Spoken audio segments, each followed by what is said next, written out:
one of the lies that I brought into our marriage actually came from fear. And where this came from is when I was a little girl, my dad, he actually told me over and over he didn't want me. He wanted a boy. And so what that did to me is I believed the lie that no one would ever love me ever again.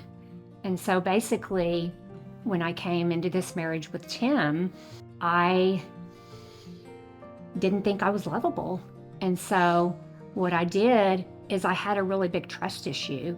I couldn't trust him. I didn't know if he was going to abandon me or if he was going to still love me. I didn't know what that looked like for my life. I didn't know. And what it did is it just really, really was a deep lie that I kept believing, and it kept resurfacing in my life. And so the lie that I brought into our marriage was the fear of failure. And in that, I believed that I might not be enough. So I questioned myself when it came to, the gravity of parenting a blended family. And would I have enough to be the right husband and the right father for this blended family that we were about to enter into? And so the lie wasn't loud, though. It was silent. But it kept on resurfacing, kept on resurfacing. There was a consistent peace about it that would come in waves, but would ultimately, when the times got hard or when there was moments of discord between Sherry and I, it became even more loud. And so that really led me into pulling back and holding back emotions that I was not showing Sherry. So for about the first 10 or 15 years of our marriage, I still didn't believe Tim loved me. And so this lie kept resurfacing with me that I wasn't lovable at all. And so finally, I started believing some of the truth that I was lovable.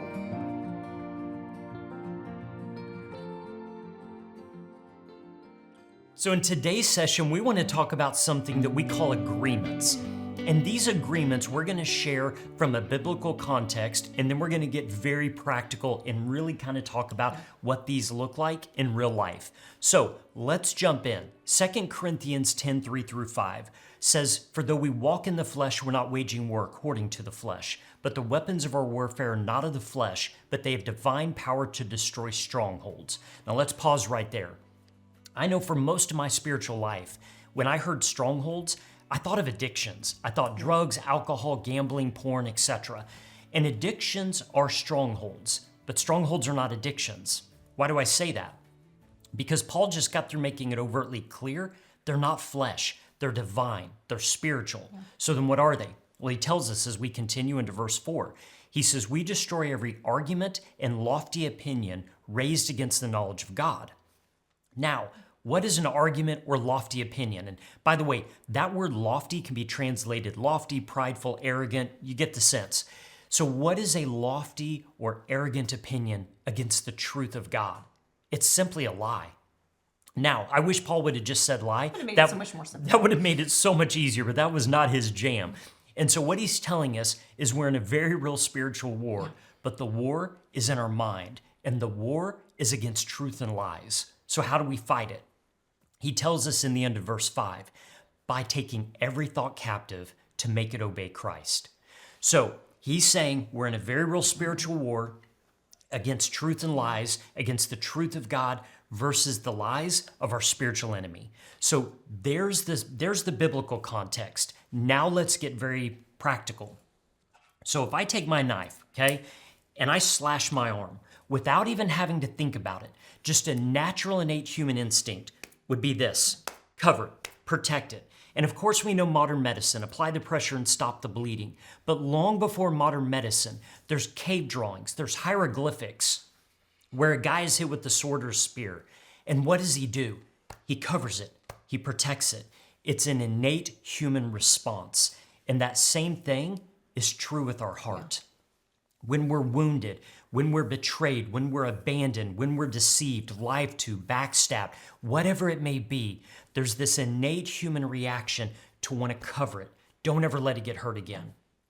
The problem is, First Peter at 5:8 says that the devil is like a lion roaming around, seeking whom he may devour. And those are the moments that he smells blood in the water, so to speak. And that's when he pounces. And he pounces with lies. So, why? Why in the world would we ever buy these big lies? Because if the devil came to bring us a big lie, we wouldn't believe it, right? But we do. And I know we do, because through our counseling and through men's ministry that I was a part of for over a decade, we've taken thousands of people through this concept. And what I will tell you, I've never seen one. I've never encountered one person that didn't struggle with these agreements. So then why? Why do we buy the big lie? Because there's always a little bit of truth to it. So and true. the truth is often our past. The truth is our wounding. It's where we've been hurt, where we've been betrayed, where we've been deceived. That's why we buy the big lie. So let me share what this looked like in my life and my story, because I had this deep, deep agreement, this lie that I had come to agree with. And the lie was this, that people were disposable, relationships were disposable, I was disposable. Now, why in the world would I buy this big lie? I bought it because, once again, in my family, I have a 94% divorce rate.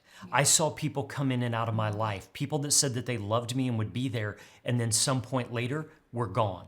And so I bought into this lie. I grabbed onto it. I sunk it in my heart, and it now became my lens and my filter of how I viewed things, people, relationships. And I brought all that into marriage. Of course, not knowing what you don't know. But Amy and I were high school sweethearts when we started dating. Now, I'm not saying this is right. I'm not condoning it, but it's the truth of our story. We were young teenagers. We kind of had sex like rabbits, okay? And so we get married, and the first time she said no, the first time she was like, I don't want to, it felt like a hurt. It felt like a rejection. And there was part of me going, what just happened? And I remember that moment clear as day. I heard this little voice, but it sounded like it's my voice. It's this inner voice. And it said this. It said, she doesn't really want to have sex. It's just a duty or an obligation. It's deep. And I grabbed onto that and I agreed with it and I sunk it in my heart. And that now became the lens and the filter of how I viewed our sex life. And so now every time she didn't want to, it just reaffirmed it. It deepened that agreement even deeper into my heart. But then when we would, it still filtered through it, because what I would say, what I would hear was she didn't really want to. It was just a duty or an obligation. Those agreements are so powerful. They're so powerful. And then it didn't take long. Every time she wouldn't do something the way I thought she should or do what I thought she should do, I began to hear this little voice, you just married the wrong person. You just married the wrong person. And I believed it, and I bought into it, and I sunk it deep into my heart, and that was my spiritual stronghold. Yeah, and it's so familiar because it's in your own voice. You're hearing it as if it's you, and so it sounds to be like the truth. So for me, growing up, I didn't have really many childhood wounds, but that doesn't mean I didn't have any agreements. And so my parents, amazing people as they were, if I failed in school or did something that I needed rescue, they would swoop in and rescue me. And so it sounds great, and they did it from a great heart. But really what began to happen is I began to form an agreement that I wasn't capable. And so now enter into marriage. And the first time that Trey came to me, said he didn't want to be with me anymore, wanted a divorce, that agreement, it reared its ugly head. It said, see, you're not even capable of being married. You're not even capable of holding a husband. And then began to enter additional agreements. You're not enough. You're not beautiful. You're replaceable. And so they were just these massive agreements that I began to just own and take on as my own voice telling me this. And then through that, I began to form agreements about my marriage, about Trey. Once a cheater, always a cheater. He's done this to you. He'll never change. He'll always be this way. They're powerful, and they really take a deep root in your heart, in your life, and the way you see each other. Absolutely. And the scripture calls these strongholds, because once we agree with that lie, once we sink it into our heart, once again, it becomes that filter of now how we view things. And these become self-fulfilling prophecy. And they become self-fulfilling prophecy because it's our filter. It's how we interpret the data, the relationship, the interactions, the words or the lack of words, their actions or inactions. And so they end up becoming our truth because it's what we're believing. and they begin to feed off each other because Absolutely. my agreement, I'm not capable, and your agreement, that you that people are disposable. And so when Yeah. you wanted to leave, it filtered my agreement and then back and forth going with your agreement. And once again, then her pulling back just kind of said to me, well, I married the wrong person, so what? Yeah. And this is where, once again, they become this very vicious, dangerous, destructive cycle. But we have to begin to break these. We have to begin to identify them, be honest with ourselves, honest with our spouse, but begin to break these. And so, how do we do that?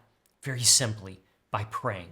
By praying in the name, power, and authority of Jesus. I break these lies. I break these agreements. I break this stronghold, however you want to articulate it. But as scripture says, take every thought captive. Begin to identify these agreements, pray and break them. Acknowledge that these are lies, that they're not true. There may be a little truth to them, okay? That's why we buy them. But that little bit of truth does not make the lie true. So we have to acknowledge it and break it. And then we've got to replace it with truth. Absolutely. So now that you've broken that agreement, what this looks like for me is when I begin to think I'm not capable, I can't do this. What I begin to tell myself, you absolutely are. You are capable. You were created in the image of God. You're capable of doing anything. And so then if I begin to think I'm not enough, I replace that. You are enough. You were made for this moment. And so you begin to take those lies, you put it back with what the truth is that God tells you you are. That's right, because I want you to see a visual. And I know what I'm about to share is true because it's what I lived for 15 years, and I've seen thousands of others do the same thing. I want you to picture your soul like a box. Imagine that there's this cube, and inside it there's a pulley, and there's rope coming in and there's rope going out. And so many times we're sitting in church, doing Bible studies, hearing sermons, whatever. We're bringing in truth, bringing in truth, bringing in truth. The problem is, down at our feet, there's this giant pile of slack rope. Why? Because that truth has nowhere to really set, because what we're believing are the lies. So I could hear Proverbs 31 that he who finds a wife finds a good thing. The problem is I heard that, but I didn't receive it because what I was believing was that I married the wrong person. You may hear that I can do all things through Christ who strengthens me, but if you have the agreement that I'm not enough, I'm not good enough, you're not going to really receive it. And so the key is we have to break these agreements, kind of clean out our heart of all the junk, all the lies, all of these agreements and strongholds, and we have to replace it with truth. It's so important that you share your agreements with your spouse. It's so important that Trey knows what my agreements are. So when he sees me go to self-shame or when he sees that I'm uncomfortable with something, he can actually say, Amy, no, I feel like this may be an agreement. So let's go ahead, let's stop, let's break that. And I want to pray over you. And so that helps me be able to understand where I'm at and be able to break those agreements with him. That's it. So let's pray. So Jesus, thank you that you are the way, the truth, and the life. Thank you that we don't have to live in the bondage of these agreements, these strongholds, but there is a way to find freedom and healing, and it's in your name. And so we thank you and we praise you for it. In Jesus' name, amen. So in this session, we talk about these agreements, these lies that we believe. And even though they're lies, boy, they sure do feel like truth. And they can do a whole lot of damage. And so share a little bit, what did these look like for you guys in your marriage, in your life, how you brought these agreements with you into marriage, and maybe the agreements you formed in and during marriage? I had a ton of lies that I picked up along the way in life, beginning from when I was a little kid, right? With everything that happened to me, I just believed that I was unlovable and that I was worthless to some degree.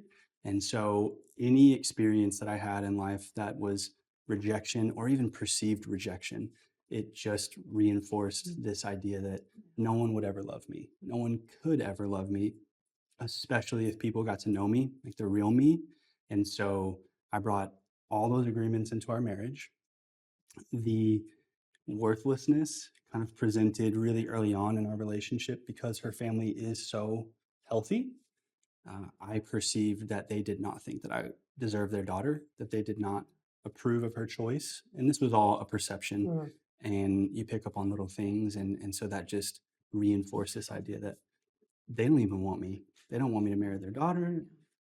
Does that mean that she doesn't want me to some degree? And so all these agreements I brought into marriage, which obviously affected our relationship, my ability to receive love from her. And I made tons and tons of agreements about Hannah as we progressed through some seasons of wounding in marriage.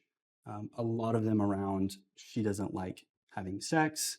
She doesn't like having sex with me. She's incapable as a partner. So she's not carrying her weight because she doesn't like making phone calls to insurance companies, right? So just agreements on agreements on agreements. Yeah. So in my childhood, I had made the agreement that I was a burden. I didn't want to share my feelings with friends. And I thought it came from a place of humility. Like, I'm just going to allow the space for other people and I can listen and I can be a good friend that way. But I carried that in to our marriage and that made me unwilling to open up about myself. But I had also made the agreement that he was controlling and he wasn't a safe space for me to open up. And it kind of reiterated the fact that I shouldn't be opening up about myself because it didn't feel like a safe space. It felt like my heart was going to be trampled on. And it didn't feel like he was really caring for me. This agreement kind of fed off one of my agreements that I made about her. And honestly, looking back now, this was probably one of the most contentious things in our marriage, apart from sex. I made the agreement that Hannah has poor timing when she brings up difficult things. And so every time she finally would open up to me and share something that was bothering her, I reacted horribly because of the agreement I made that you choose really bad times. And so this just fed agreement on agreement on agreement. She would withhold until she finally couldn't anymore. And even though sometimes it might not have been the best timing, it was just reinforcing this agreement that I had. And all of that just kept going. It was like ping pong of agreements. Yeah, Which probably, Hannah, made you feel more like a burden absolutely. and probably got you to want to pull back Absolutely. even more. Yes. Man, it's amazing how those agreements play off and fuel each other. And once that becomes our lens, we begin to, I mean, that's how we filter it. And it just reinforces those agreements, those strongholds even deeper. Mm. How about you guys? Yeah, I think, for me, one of the major agreements was that I didn't know if Emily was in it to stay, and she never really gave me an inkling that she was wanting to leave or whatever, but I think that's kind of what an agreement does, is that it sneaks up on you and it's hard to realize that it is an agreement, so I think that there's some truth, and the devil kind of tries to twist that into, no, this is absolute truth when it's not. And so, one of the big ones that I had was, like I said, that Emily would not stay. And so I based a lot of my decisions, and even, being the way I should have led her, the way I should have communicated with her, a lot of those things were based off that fear of her leaving. And so I just didn't do them. With the financial stuff, I did not communicate because I thought if I did, instead of what probably would have happened is, okay, let's figure this out, let's work through this.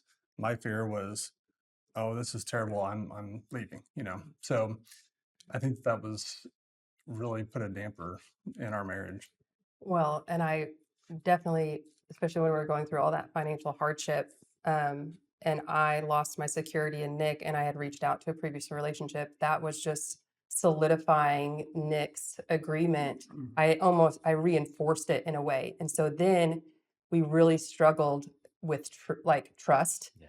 and where we were going. So, we moved in with my parents, and we had filed bankruptcy and we had completely started over. And Nick hadn't, even though we had started counseling and I had made a promise to Nick that we would start over and start fresh. And I would, I wanted him to have that trust back in me again. But sometimes I would see him follow it, I would go run at the park across the street from my work sometimes, and he would be following me. And it really gave a bad taste in my mouth almost. And it kind of almost pushed me further away the more he tried to cling on. Because what I needed from him in that moment was, no, Emily, I trust you and I'm going to provide for this for us. And we're going to move forward from this. But he still hung on a little bit. And so we really had to work through that immensely, I feel like. And that's where, and to your point, why do we buy those big lies? There is always a little bit of truth. And that's what makes the lie so acceptable, so palatable, is there is always a little bit of hurt or wounding or disappointment. And that often gets us to buy that lie, hook, line, and sinker. Yeah, the wounds I brought into adulthood really manifested themselves in some lies. That I was unlovable, that I was disposable, and really that men couldn't be trusted. People that I looked up to would fail me. And this distrust of men then led to, well, men don't like me anyway. So I don't need to put any effort into building relationships with men because I'm going to try and they're not going to like me. And it was a great excuse not to ever take a chance to be vulnerable and build the kind of relationships that men need to sharpen each other. And then after I had the affair, I had a hard time with a lot of self-hate and self-doubt. And I really built the agreement that no matter what I did, I would always let Tiffany down. That I would fail, that no matter how hard I tried, I would fail again. And that we were going to live in a constant state of, I let you down, I let you down, I let you down. You can't be perfect. And I make mistakes, pretty much on a daily basis. And because I'm human, that agreement that I'm always going to let Tiffany down really would put me in places where it would almost destroy me. But it created such pain for her at the same time because she had worked so hard on forgiving me. And she would tell me, you can't let me down. As long as I see Jesus in you, you can't let me down. And she'll ask me that question, well, what's the only way you can let me down? And it takes me back to the only way I can let you down is to stop pursuing Jesus and stop pursuing me. Well, and because I came into mine thinking men don't stay and not fully trusting them, I was never really good at confronting John with issues. We weren't able to have healthy conversations on hard things. And so when things were really bothering me, I would just kind of walk on eggshells and not really dive into them and never get things resolved. And then after he did have the affair, it kind of confirmed my fear that, okay, now he's going to leave. And so then my reactions would be like anger, or it would be complete opposite, right? It would be way disproportionate to whatever the situation was. So it was the same wound, but it just like was a full circle of the way that I responded to it. And it just makes you realize how powerful those wounds can become and those agreements. Yeah. It's like a self-fulfilling prophecy. The more that you speak it out, the more you begin to actually live it. And you're like, yep, there it is. I knew it was going to happen. That's exactly right. So the $64 million question, how do we break these? What does that look like for you guys? How have you, as scripture says, by taking every thought captive to make it obey Christ, what does that look like for you? Like, how practically have you gone through and had to fight with these agreements? And honestly, do you still even battle with them today? Is this like a one and done and they're gone? What does that look like? It is life-changing when you learn that doesn't have to be a permanent part of who you are. Yes. And it was at a men's camp. Yep. We have a bonfire and you don't know what's coming. You work through some stuff early in the day and you write down some issues you have. You don't know you're writing down your agreements, but you're writing down things that you struggle with and what are the things you tell yourself. And you write those down, you go to this bonfire and you're like, and you find out we're going to burn these.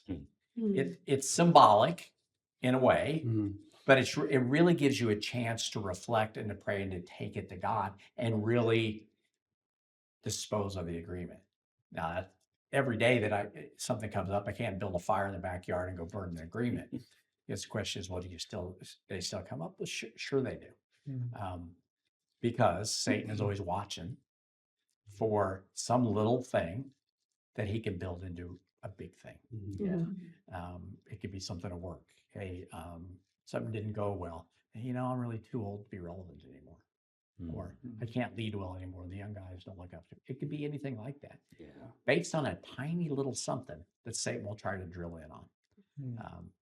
So the thing is, it's not that hard once you recognize that they're coming to grab them and dispose of them. You don't need the fire; you just pray. And Jesus, I renounce this, and please help me to deal with it. And I'm surprised that it's really not a big deal to get rid of them any longer.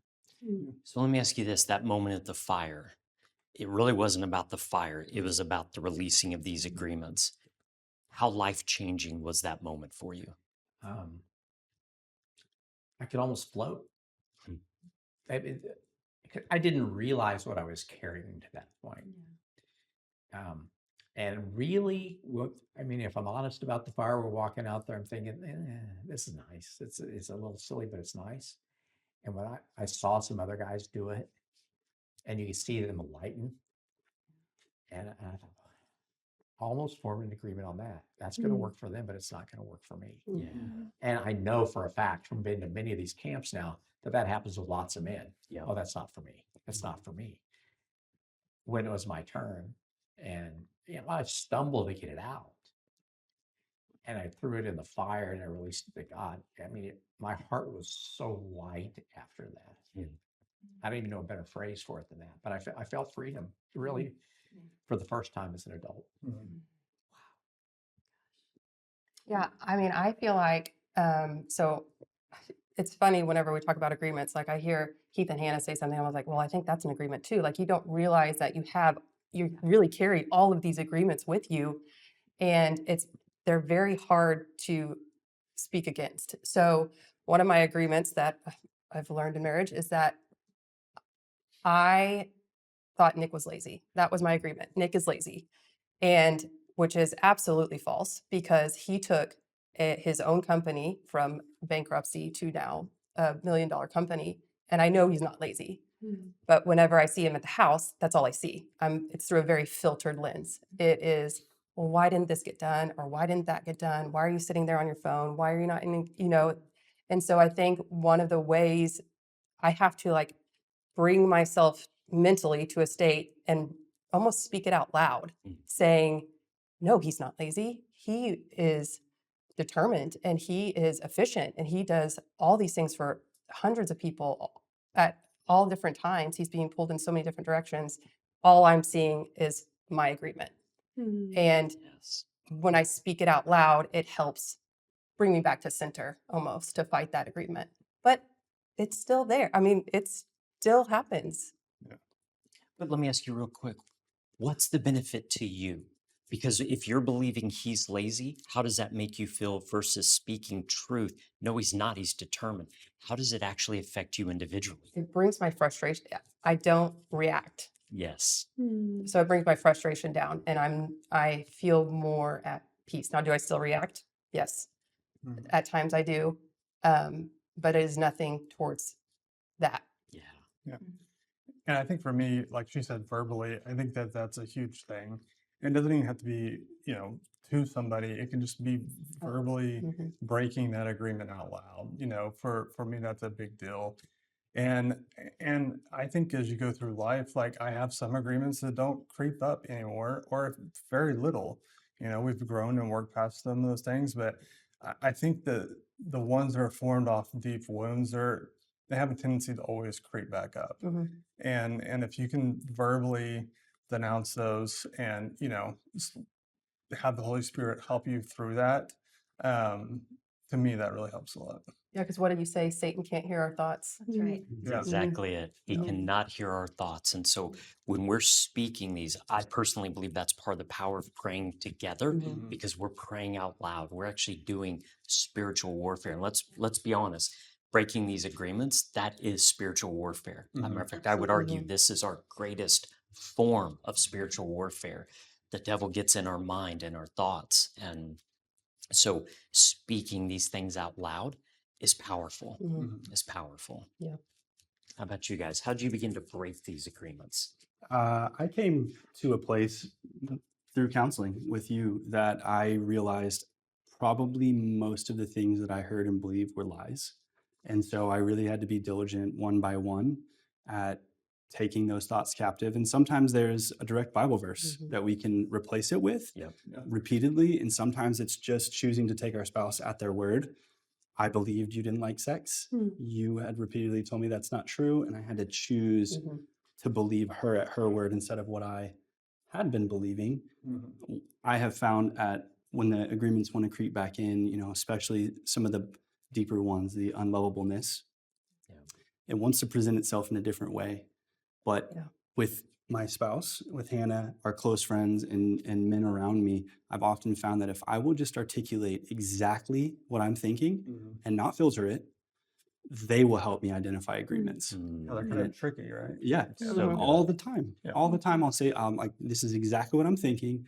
And a friend or Trey will let me know, hey, that's an agreement. And then it's so much easier that way than trying to do it yourself. Yeah. And there is some, Yeah. Heath has texted me multiple Yeah. times and been like, hey, I'm battling with this, I'm feeling this. And I'm like, I think that's an agreement. Yeah. And you're coming back and you're like, it is. Yeah. And so but being able to share those with other people because it feels real to us. Mhm. And it is real. Because something's real doesn't mean it's true. Right. Yeah. It's real, but it's not true. Absolutely. And it is so good to let your spouse know and your community know what your deep agreements are for sure. That way, when they creep back in and we don't recognize them, someone else that's close to us kind of sees that in our blind spot. Mhm. And none of us are ever above it. No, gosh, no. Matter of fact, and I think everyone in here knows the story, but God laid on our heart to write our first book a few years ago.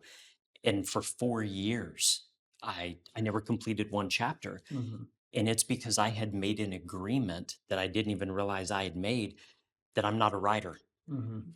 Well, what's the truth? The truth is I've never written a book or up to that point. Yeah. And it didn't come easy for me. But once I made that agreement, I'm not a writer, which by the way, refutes Philippians 4:13 that I can do all things through Yeah. Christ who strengthens me. Mhm. And so God called me to something, but that agreement for 4 years, I didn't write a Held you chapter. back. I broke that Mhm. agreement and wrote 13 chapters in 4 months. Wow. But it was because you shared it. Someone called it out and said, hey, I think that's an agreement. That's Yeah. right. And you spoke it out loud, broke it, and yeah, bam. Thank you, Alan. Mhm. So, as we wrap this up, what are some truths that you now choose to believe? And what do you even say to yourself?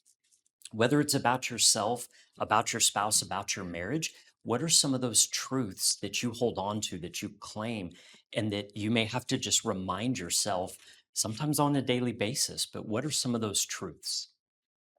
Yeah, I think for me personally, it's is I am a child of God. I am loved, and even with my agreement with Emily, is it's like, no, we've been through hard things and we're still together. God has still prevailed over our marriage. He's still, and our marriage is stronger today than it ever has been. Mhm. And so just looking back and seeing that and seeing, hey, we had a road bump. Everybody does, and we're still good. It took some work. It took us being intentional, but I think just realizing that and speaking out loud, like I said, has been a big game changer.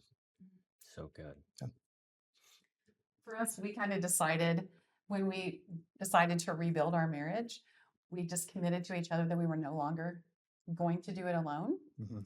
And there was going to be 3 of us in this marriage, but no longer outsiders. It was going to be John, myself, and God. So that was it. And so from that moment, we kind of made this big 3, right? And so it's like, no, this is the big 3. And so if we find ourselves kind of floating away from that, either one of us can call us back to each other to say, listen, we're drifting from God. Let's get back centered again. And then we feel strong and that we can get through anything when we're with him. So Yeah, good. God showed me a remarkable tool, and that was the hearts of godly men. So I know I'm free at any time to reach out to these godly men. And by doing that, I can get truth. I can get accountability. I can be told what I'm doing is right and just hang in there. Because I can do that, I don't have to always turn to Tiffany. If we're in conflict, or if she's disappointed in something I do, I've learned that if I talk to her about it, I'll find out that she's really not let down. She may be disappointed. Mhm. I mean, she may have wanted a different result, but it doesn't change how she has chosen to love me. Mhm. Breaking those agreements and then finding out the truth is I am lovable. I can trust men in my life. And that as long as I love Jesus and pursue him and her, I'll never let Tiffany down. Mhm. It's been magical. Yeah. Mm. And for me, because my agreement was that men leave, Yeah. and he would in the past always turn to women and didn't have these men friendships. I love when he'll come and tell me, hey, I was struggling with this, but I reached out to the guys. Mhm. And this is what, and so to me, that is him pursuing my heart and Mhm. protecting our marriage. Mhm. And so when those agreements try to come back to me to say, hey, it's like, no, that's exactly the way it's meant to be. And he loves me enough that this is the path he's choosing now. So I think for me, the agreements, the attacks of the enemy of he's always doing this or he's never doing this is always the first line of defense that there's something that we need to get reconnected on. Mhm. And being able to stand, both of us to stand on Jesus and the truth of his word together and to take that moment to pray together or to confess those things and recenter Mhm. on Jesus Mhm. is really beautiful. So good. So, thank you guys once again for sharing, for being open, honest, and transparent. What I hope everyone will see, there's so much power in bringing these things from darkness to light, being open, honest, transparent, admitting your agreements, sharing them with one another, with others to find freedom, but also with your spouse so we can help hold each other accountable. Not in, let me share this. If you share with your spouse, don't take it personal. If you're on the other side, don't take it as an attack. What they're admitting to you is that they were believing a lie and they're now letting it go. They're releasing it. So don't take it as an attack. Actually celebrate it. It's a victory that your spouse is finding freedom. Yeah. Mhm. And so open up, share with each other, and I promise you, you'll find freedom. God bless.